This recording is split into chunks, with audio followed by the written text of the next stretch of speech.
ଜୟଗୁରୁ। ଆଜି ଆମେ କଥା ହେବା ଶ୍ରୀ ଶ୍ରୀ ଠାକୁର ଅନୁକୂଳଚନ୍ଦ୍ରଙ୍କର ଆବିର୍ଭାବ ମାନେ ଜନ୍ମ ବୃତ୍ତାନ୍ତ। ଏହି ବିଷୟଟି ଦୟାଳ ଠାକୁର ବହିରୁ ସଂଗ୍ରହ କରାଯାଇଅଛି। ଯେଉଁମାନେ ଚ୍ୟାନେଲରେ ନୂଆ ଅଛନ୍ତି ସେମାନେ ଦୟାକରି ଚ୍ୟାନେଲକୁ ସବସ୍କ୍ରାଇବ୍ କରନ୍ତୁ ଏବଂ ୱେ ଟୁ ସତ୍ସଙ୍ଗ ଲାଇଭକୁ ଅନ୍ୟମାନଙ୍କ ସହ ସେୟାର କରନ୍ତୁ। ତ ଚାଲନ୍ତୁ ଆରମ୍ଭ କରିବା। ସୁଜଳା ସୁଫଳା ଶସ୍ୟ ଶ୍ୟାମଳା ବଙ୍ଗଭୂମିର ଆଶ୍ଚର୍ଯ୍ୟ ନୈସର୍ଗିକ ସୌନ୍ଦର୍ଯ୍ୟ ମଧ୍ୟରେ ପାବନା ଜିଲ୍ଲାର ହିମାୟତପୁର ଗ୍ରାମ। ବର୍ଷାର ଅମୃତ ବାରିବିନ୍ଦୁ ନିତ୍ୟ ସିଞ୍ଚନରେ ଏଠାକାର ମାଟିକୁ ଉର୍ବର କରି ରଖେ, ଆଉ ମଳୟ ସମୀରର ମୋହନ ସ୍ପର୍ଶରେ ଏହାର ଆକାଶ ବାତାସରେ ଭରିଯାଏ ମୋହ ମଦିର ମାଦକତା। କବିକଳ୍ପନାର ମୂର୍ତ୍ତ ପ୍ରତିଛବି, ପ୍ରକୃତିର ରମ୍ୟ କ୍ରୀଡ଼ାସ୍ଥଳ ଏହି ହିମାୟତପୁର। ପୁଣ୍ୟ ସଲୀଳା ପଦ୍ମା ଦକ୍ଷିଣ ପ୍ରାନ୍ତ ଦେଇ ଛୁଟି ଚାଲିଛି ଅନନ୍ତ ମହାସାଗର ଅଭିମୁଖେ। ତାର ଆରପାରିରେ ଧୂ ଧୂ ବାଲିଚର, ଆଉ ଚତୁର୍ଦିଗରେ ସବୁଜ ସମାରୋହ। ବର୍ଷା ଶେଷ ପ୍ରାୟ। ଶରତର ଶୁଭାଗମନରେ ସଦ୍ୟସ୍ନାତା ପ୍ରକୃତି ଯେପରି ଆଜି ଅଭିନବ ସଜ୍ଜାରେ ସଜ୍ଜିତା। ମଧୁମୟ ଶାରଦୀୟ ପ୍ରଭାତ, ସୂଚି ସୌଜନ୍ୟ ସୁସ୍ମିତ ଉଷାର ଅପୂର୍ବ ଭାବବିଭଙ୍ଗ। ସମସ୍ତ ପ୍ରକୃତି ଆଜି ସଜୀବ ଓ ସମ୍ବେଦନଶୀଳ ହୋଇ ଉଠିଛି। ପୂର୍ବାକାଶରେ ଫୁଟି ଉଠିଛି ନବାରୁଣର ଆରତ୍ମିକ ଆଭା। ଭାଦ୍ର ମାସର 30 ତାରିଖ ଶୁକ୍ରବାର, ଶୁଭ ଶୁକ୍ଳ ତାଳନବମୀ ତିଥି। ଇଂରାଜୀ 1888 ମସିହା 14 ସେପ୍ଟେମ୍ବର। ଆବିର୍ଭାବର ମହାଲଗ୍ନ ଆଗେଇ ଆସିଲା ଧୀରେ ଧୀରେ। 7:05 ପରିବେଶରେ ଅନିର୍ବାଚନୀୟ ବିପୁଳ ପୁଲକର ଶିହରଣ। ଉପସ୍ଥିତ ସ୍ତ୍ରୀ ଲୋକମାନେ ବିସ୍ମୟରେ ଲକ୍ଷ୍ୟ କରନ୍ତି ଜନନୀ ମନମୋହିନୀ ଦେବୀଙ୍କ କୋଳରେ ଆବିର୍ଭୂତ ହୋଇଛନ୍ତି ଏକ ଜ୍ୟୋତିର୍ମୟ ପୁରୁଷ। ମୁଣ୍ଡିତ ଶିର ଜ୍ୟୋତିର୍ମୟ ଜାତକର ସର୍ବାଙ୍ଗରୁ ବିକୀର୍ଣ୍ଣ ହେଉଛି ଏକ ଅଲୌକିକ ଆଭା। ଭୂମିଷ୍ଠ ହେବା ସଙ୍ଗେ ସଙ୍ଗେ ଏଇ ଦିବ୍ୟ ଶିଶୁ ସ୍ମିତହାସ୍ୟରେ ଚାରିଆଡ଼କୁ ନିରୀକ୍ଷଣ କରନ୍ତି। ସମସ୍ତେ ତାଙ୍କର ଭୁବନମୋହନ ରୂପମାଧୁରୀ ଦର୍ଶନରେ ଅଭିଭୂତ ହୋଇପଡ଼ନ୍ତି। ଦିଗ୍ଭ୍ରାନ୍ତ ସମସ୍ୟା ଜର୍ଜରିତ ଅସହାୟ ମାନବ ଜାତିର ଆର୍ତ୍ତ କ୍ରନ୍ଦନରେ ଦେବବନ୍ଦିତ ପରମ ପୁରୁଷ ଆଜି ଏହି ମେଦିନୀରେ ଅବତୀର୍ଣ୍ଣ ହେଲେ। ଜନନୀ ମନମୋହିନୀ ଦେବୀଙ୍କର ଜନ୍ମ ଜନ୍ମାନ୍ତର ପ୍ରାର୍ଥନା ସଫଳ ହେଲା। ଦୟାପରବଶ ହୋଇ ପୁତ୍ର ରୂପରେ ଅବତରଣ କରିଛନ୍ତି ସ୍ୱୟଂ ପରମ ପୁରୁଷ। କରୁଣାଘନ ବିଗ୍ରହ, ପରମ ଦୟାଲ ବିଶ୍ୱବନ୍ଦ୍ୟ ଏହି ପୁରୁଷ ହେଉଛନ୍ତି ଶ୍ରୀ ଶ୍ରୀ ଠାକୁର ଅନୁକୂଳଚନ୍ଦ୍ର। ପୂଜ୍ୟ ପିତା ଶିବଚନ୍ଦ୍ର ଚକ୍ରବର୍ତ୍ତୀ ଏପରି ଏକ ଉଜ୍ଜ୍ୱଳ ଜ୍ୟୋତିଷ୍କ ଥିଲେ ଯାହାଙ୍କର ତେଜ ବୀର୍ଯ୍ୟ, କର୍ତ୍ତବ୍ୟନିଷ୍ଠା ଓ ପରୋପକାରିତାକୁ ଲିପିବଦ୍ଧ କରିବା ଅସମ୍ଭବ। ବିଶ୍ୱରେ ଯେଉଁମାନେ ଆଦର୍ଶପ୍ରାଣତା, ଅତିଥିପରାୟଣତା ଓ ଆଶ୍ରିତ ବାତ୍ସଲ୍ୟତାର ଲୋକୋତ୍ତର ଚରମ ଦୃଷ୍ଟାନ୍ତ ଉପସ୍ଥାପିତ କରି ମାନବତାର ଇତିହାସରେ ଏକ ନୂତନ ଅଧ୍ୟାୟ ସୃଷ୍ଟି କରିଛନ୍ତି, ଜନକ ଶିବଚନ୍ଦ୍ର ଚକ୍ରବର୍ତ୍ତୀ ସେମାନଙ୍କ ମଧ୍ୟରେ ଅନ୍ୟତମ। ଲୋକପାଳି କଲ୍ୟାଣମୂର୍ତ୍ତ ପରମ ବୈଷ୍ଣବ ଏହି ଶିବଚନ୍ଦ୍ରଙ୍କ ଗୃହରେ ହେଲା ଯୁଗପୁରୁଷୋତ୍ତମଙ୍କର ଆବିର୍ଭାବ। ସାକ୍ଷାତ୍ ଶିବସ୍ୱରୂପ ଜନକ ଶିବଚନ୍ଦ୍ରଙ୍କର ଶ୍ରୀଚରଣରେ ଭକ୍ତି ଆପ୍ଲୁତ ଚିତ୍ତରେ ଅସଂଖ୍ୟ ପ୍ରଣାମ ଜଣାଉଛି। ଚାଟମୋହର ପାବନା ଜିଲ୍ଲାର ଏକ ଗ୍ରାମ। ଚାଟମୋହର ପୋଷ୍ଟ ଅଫିସ ଅନ୍ତର୍ଗତ ଗୁୟାଖାଡ଼ା ଗ୍ରାମରେ 1855 ମସିହାରେ ଶ୍ରୀ ଶ୍ରୀ ଠାକୁର ଅନୁକୂଳଚନ୍ଦ୍ରଙ୍କ ପୂଜ୍ୟ ପିତା ମହାମତି ଶିବଚନ୍ଦ୍ର ଚକ୍ରବର୍ତ୍ତୀଙ୍କର ଜନ୍ମ ହୁଏ। ଯୌବନରେ ସେ ପାବନା ସହରକୁ ଆସନ୍ତି ଏବଂ ମାଉସୀ ପୁଅ ଭାଇଙ୍କ ପାଖରେ ଥାଇ ପାବନା ଜିଲ୍ଲା ବୋର୍ଡ ଅଧୀନରେ ଠିକାଦାର ଆରମ୍ଭ କରନ୍ତି। ଏହି କାର୍ଯ୍ୟରେ ସେ ପ୍ରଚୁର ଅର୍ଥ ଉପାର୍ଜନ କରନ୍ତି।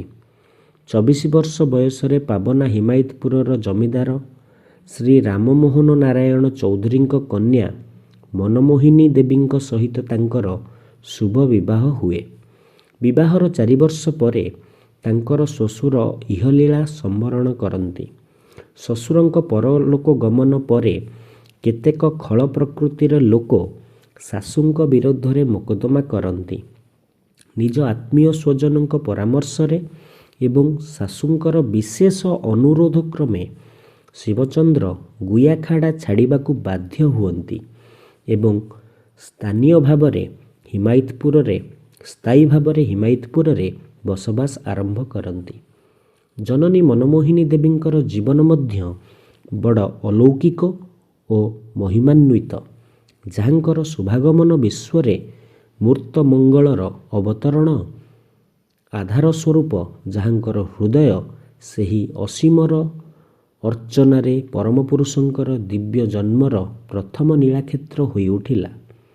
ସେଇ ପ୍ରାତଃସ୍ମରଣୀୟ ଜନନୀ ମନମୋହିନୀ ଦେବୀଙ୍କ ଶ୍ରୀଚରଣ ଯୁଗଳରେ ଆଭୂମିତ କୋଟି କୋଟି ପ୍ରଣାମ।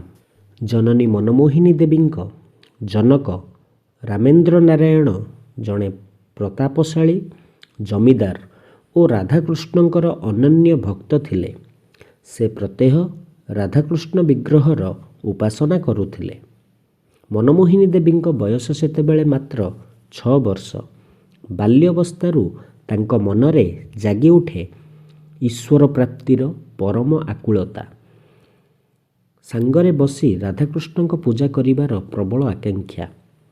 ସାଙ୍ଗରେ ବସି ପୂଜା କରିବାକୁ ପ୍ରତିଦିନ ଜିଦ୍ ଧରି ବସୁଥିଲେ ସେ। ଦିନେ ମାତାମହୀ କହିଲେ, ପୂଜା କରିବାକୁ ଗଲେ ପ୍ରଥମେ ମନ୍ତ୍ର ନେବାକୁ ପଡ଼େ। ମନ୍ତ୍ର ପ୍ରାପ୍ତିର କାମନା ତାଙ୍କ ମନରେ ପ୍ରବଳ ହୋଇ ଉଠିଲେ। ମନ୍ତ୍ର ନେବାକୁ ହେଲେ ଦୀକ୍ଷାର ଏକାନ୍ତ ପ୍ରୟୋଜନ। କିନ୍ତୁ ଦୀକ୍ଷା ଦେବ କିଏ? ଈଶ୍ୱର ପ୍ରାପ୍ତିର ପ୍ରବଳ ବ୍ୟାକୁଳତା ଦେଖି ଦିନେ ଜନକ ରାମେନ୍ଦ୍ର ନାରାୟଣ ତାଙ୍କୁ ବୁଝାଇ କହିଲେ, ମଦନମୋହନଙ୍କୁ ଡାକ, ସେ ତୋତେ ଦୀକ୍ଷା ଦେବେ। ମନମୋହିନୀ ଦେବୀଙ୍କୁ ବାଟ ମିଳିଗଲା। ମନ୍ଦିର ସାମନାରେ ବସି ନିବେଦନ କରି କହନ୍ତି, ନିଜର ଅନ୍ତରର ଆକୁଳ ପ୍ରାର୍ଥନା। କେତେ ଯେ ଅନୁନୟ ବିନୟ, ବ୍ୟାକୁଳତା ଚରମ ସୀମାରେ ଆସି ପହଞ୍ଚିଛି।